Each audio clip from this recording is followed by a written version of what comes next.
नमस्ते सबैजनालाई। अनि आज चाहिँ म अर्को केको बारेमा भिडियो बनाउँछु भनेर त अब हजुरलाई थाहा अगाडिको भिडियोमा भनिसकेको छु। How we get scholarship in BSc nursing in Nepal. Scholarship कसरी पाइन्छ, कसरी पाउनु भयो हजुरले भनेर यस्तो क्वेसनहरू एकदम धेरै आउँछ नि त। अब मेरो त कोटा पनि थियो, हुन त मैले स्ट्रगल त गर्न त गरेँ थियो, कोटा पनि थियो। कोटाले गर्दा मलाई एकदम धेरै हेल्पफुल गर्यो। म गभर्मेन्ट पढेको थिएँ 6 स्टुडेन्ट। अब स्कलरसिप कतिले पाउँछ के पाउँछ भनेर चाहिँ मैले कोटाको बारेमा पहिले भिडियो बनाइसकेको छु, त्यो हेर्न सक्नुहुन्छ। मेरो चाहिँ कोटा थियो, त्यो भएको कारणले पनि मलाई हेल्पफुल भयो बेसी नर्सिङको लागि। एट फर्स्ट म भन्छु कि मेरो बिएससी नर्सिङ केही प्लानै थिएन होइन, म एमबिबिएस अथवा बिटिएस गर्छु भन्ने प्लान थियो। अब कताबाट म बिएससी नर्सिङको स्कलरसिप पाएर बिएससी नर्सिङमा टपक्क टप्किएँ। धेरै जस्तो हाम्रो पालाको बिएससी नर्सिङको साथीहरू धेरै जस्तो त्यही हो, किन बिएससी नर्सिङ पढ्यो भन्दा स्कलरसिप पाएर भन्ने खालको हुन्छ कि अन्त त्यो बेला बिएससी मेडिकलको एउटै एक्जाम हुन्थ्यो, एमबिबिएस बिडिएस र नर्सिङको एउटै एक्जाम थियो त्यो बेलामा। अहिले छैन होइन त्यस्तो। त्यो बेला जस्तो भएको हुनाले चाहिँ सब हावाबारमा एमबिबिएस पढ्छु भनेको मान्छेहरू टपक्क लाएर नर्सिङमा टप्किएका थिए। त्यसमा म पनि पढेँ, त्यही हो। अनि त्यसपछि स्कलरसिप कसरी पाइन्छ, कसरी पाउँदा भन्दा चाहिँ अब यसको नपढिकन त पाउनु कुरो त भएन, नपढिकन त्यो ठाउँमा त पुग्नु, पढ्दा पढ्दा पनि नसक्ने केस पनि हुन्छ। अब मैले पढेँ तर सकिनँ भन्नेवाला केस पनि हुन्छ। त्यही भएर बिएससी नर्सिङ स्कलरसिप कसरी पाउनु भन्दा चाहिँ हजुरहरूले चाहिँ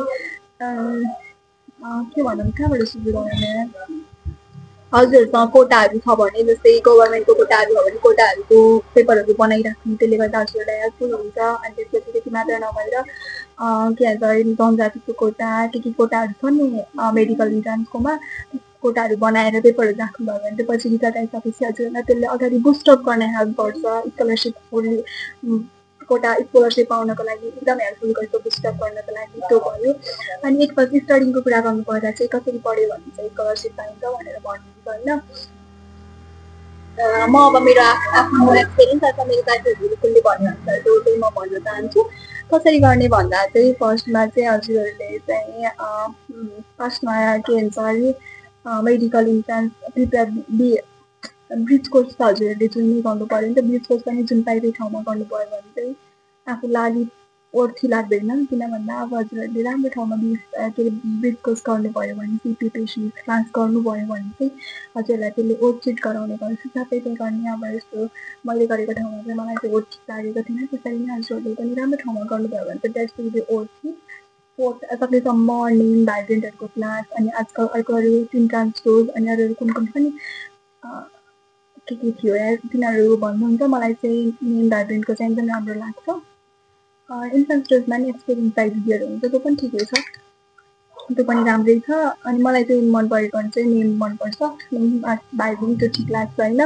अनि यसरी नै अब आफूलाई ओर्चिट हुने टाइपको इन्ट्रान्स प्रिपेरेसनहरू चाहिँ चुज गर्नु होला। त्यसले गर्दा चाहिँ हजुरलाई स्कलरसिप क्र्याक गर्नलाई चाहिँ एकदम धेरै हेल्प गर्छ। अनि त्यसपछि अर्को भनेको चाहिँ त्यहाँ इन्ट्रान्स प्रिपेरेसन क्लास त हजुरहरूले जोइन गर्नुभयो, मतलब त्यहाँ पढेर मात्र पुग्छ भनेर कहिले आश नगर्नु होला। पढ्ने प्रिपेरेसन भनेको त जस्ट एउटा बाटो मात्र हो कि अब हजुरहरूले चाहिँ त्यो बाटोमा कसरी जाने भनेर चाहिँ हजुरहरूले आफू अगाडि सर्नुपर्छ, आफै हार्डवर्क गर्नुपर्छ नि त।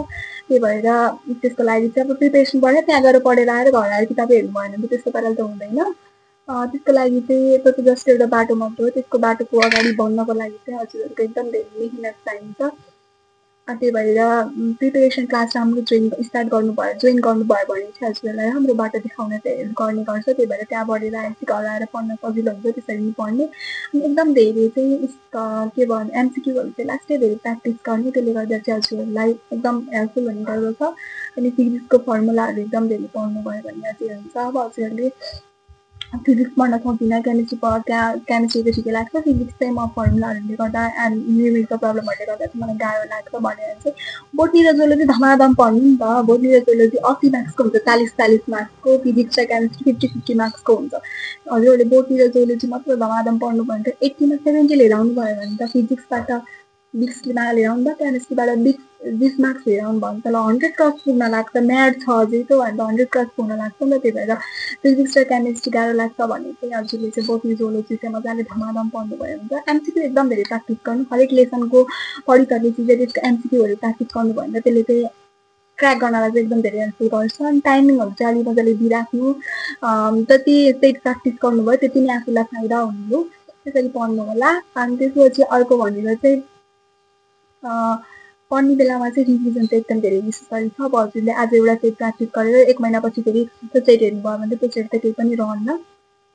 कसरी हजुरलाई त्यसको एन्सर के आएको थियो भन्ने कुरा पनि केही पनि थाहा हुँदैन यसो गर्नुभयो भने। त्यही भएर हप्तामा त्यो 2-3 दिनमा रिभिजनहरू गरिराख्ने त्यसले गर्दा चाहिँ त्यही एउटै सेटको रिभिजन गरिराख्ने गर्दा आज हजुरलाई त्यो सेट गर्नलाई 3 घन्टा 2 घन्टै लाग्थ्यो भने अर्को दिन हजुरलाई 1 घन्टा लाग्न सक्छ, त्यसपछि आधा घन्टा लाग्न सक्छ। त्यसरी सेट प्र्याक्टिस त्यस्तो हुन्छ नि। त्यही भएर सेटहरू जति प्र्याक्टिस गर्नुभयो भने एन्सर भोगे जस्तो नि हुनसक्छ। कुनै क्वेसनदेखि त्यति मैले त्यति यसको त पढेको थिएँ भनेर टक्क टिक्लाउन सक्ने पनि हुन्छ नि त कुनै।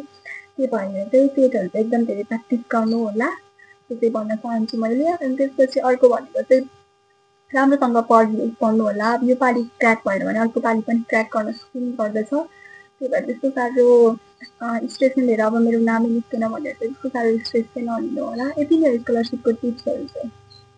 कहिले के हुन्छ र यति नै हो। अनि त्यसपछि राम्रोसँग पढ्नु होला, त्यही हो। अनि के अरे हजुरहरूले फिजिक्स केमिस्ट्री बोर्डनी हुन्छ नि त, के भन्छ अरे फिजी त्यसरी नै टाइमिङ अनुसार चाहिँ पढ्नुभयो भने चाहिँ सजिलो हुन्छ। अब हजुरहरूले बिहानदेखि बेलुकासम्म लेसन पढ्नुभयो भने बेलुका लेसन मात्र पढेर त हुँदैन नि त। त्यसको एमसिक्यू चाहिँ के छ भनेर पनि त्यो उसको क्या अब हजुरले एउटा टपिक टेम्परेचर हिट के हुन्छ मैले लिस्ट खाइ पनि सक्यो। टेम्परेचर हिटको अथवा केही टेम्परेचरको टपिक पढ्नुभयो भने त्यसको एमसिक्यू के हुन्छ भने चाहिँ अगाडि नै प्रिपेरेसन अगाडि नै यसको एमसिक्यू यो हुँदो रहेछ भनेर हजुरहरूले प्र्याक्टिस गर्नुभयो भने चाहिँ हजुरहरूलाई पछि बेनिफिट हुने गर्दछ। त्यसरी चाहिँ पढ्नु होला। यति नै हो। यति गर्नुभयो भने चाहिँ हजुरहरूले स्कलरसिप चाहिँ टक्क हात पार्न सक्नुहुने गर्दछ। अनि त्यसपछि अर्को मेन कुरा जहाँ एक्जाम हुन्छ नि, इन्ट्रान्स टेस्टको पनि अनलाइन एक्जामहरू हुन्छ। हाम्रो पालामा त टेलिग्राममा नि एक्जाम थियो इन्ट्रान्स टेस्टको, मलाई याद छ म गएको थिएँ एक्जाम दिएको थिएँ। इन्ट्रान्स टेस्टको चाहिँ टेलिग्राम डाउनलोड गरेर इन्ट्रान्स टेस्टको एक्जाम पनि गएको थिएँ। त्यति नेमको एक्जामहरू हुन्छ, भाइब्रेन्टको एक्जामहरू हुन्छ, अनलाइनमै क्वेसनहरू आउँछ नि त्योवाला क्वेसन। अनि अरू पनि के अरे अब हजुर पोखरा नजिकै हुनुहुन्छ भने पोखराको एउटा इन्ट्रान्स प्रिपेरेसन क्लासहरूमा एक्जाम दिन जानलाई पे गरेर दिन पाइन्छ, अथवा कुनै आफन्तहरूले पनि त्यतिकै पनि जान पाइन्छ अरे भन्छन् कि थाहा होइन मलाई। त्यसरी एक्जाम दिन जानु होला। त्यसले गर्दा चाहिँ आफूलाई एकदम धेरै मोटिभेसन मिल्छ पढ्नको लागि। त्यहाँको क्वेसनहरू चाहिँ फेरि हावातालमा त्यतिकै एक्जाम दिन गयो यति मार्क्स आयो भनेर छुट्नु चाहिँ नहोला। त्यहाँको क्वेसनहरू चाहिँ एकदम त्यसलाई चाहिँ पानी बनाउनु होला, पानी। त्यसले गर्दा चाहिँ अगाडि बढ्न एकदम धेरै गर्ने गर्छ। अनि प्रिपेरेसनको क्लासको त के भन्छ अरे भाइब्रेन्टहरूको एक्जाम दिन चाहनुहुन्छ नि त, भाइब्रेन्ट इन्ट्रान्स टेस्टको एक्जाम दिन चाहनुहुन्छ नि त, त्यहाँको एक्जाम दिइसकेपछि त्यहाँको क्वेसनहरूलाई चाहिँ पानी बनाउनु होला, रिभिजन गरिराख्नु होला। त्यो क्वेसनहरू चाहिँ पछि पनि चाहिने गर्दछ। त्यसलाई के अरे पिडिएफहरू जस्तो बनाएर राख्नुभयो भने पछि काम लाग्ने गर्छ। त्यही हो। एट फर्स्ट जति सक्दो एमसिक्यू प्र्याक्टिस गर्ने, निमोनिक्सहरू बनाउन आउन भने क्रोमहरूमा के अरे युट्युबहरूको सर्च हान्नु, क्रोमहरूमा सर्च हान्नु, च्याटजिपिटीलाई म्यासेज गर्नु, जसले नै भनिदिन्छ होइन। त्यसरी प्रिपेरेसन गर्नु होला। यति नै हो। अरू केही छुटेको छ?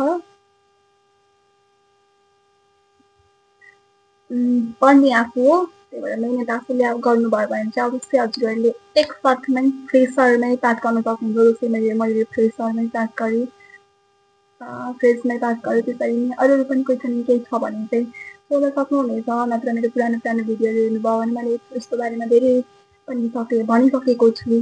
कोटा सिस्टमको बारेमा अरू पनि सबै भिडियो बनाइसकेको छु, हेर्न सक्नुहुने गर्दछ। Thank you this much for today. Please like, comment, share and subscribe my channel. 1K subscriber पुऱ्याइदिनु होला छिटोभन्दा छिटो। त्यसपछि के भिडियो बनाउनु भनेर चाहिँ हजुरहरूले भन्नु होला, म चाहिँ बनाउनेवाला छु। By by.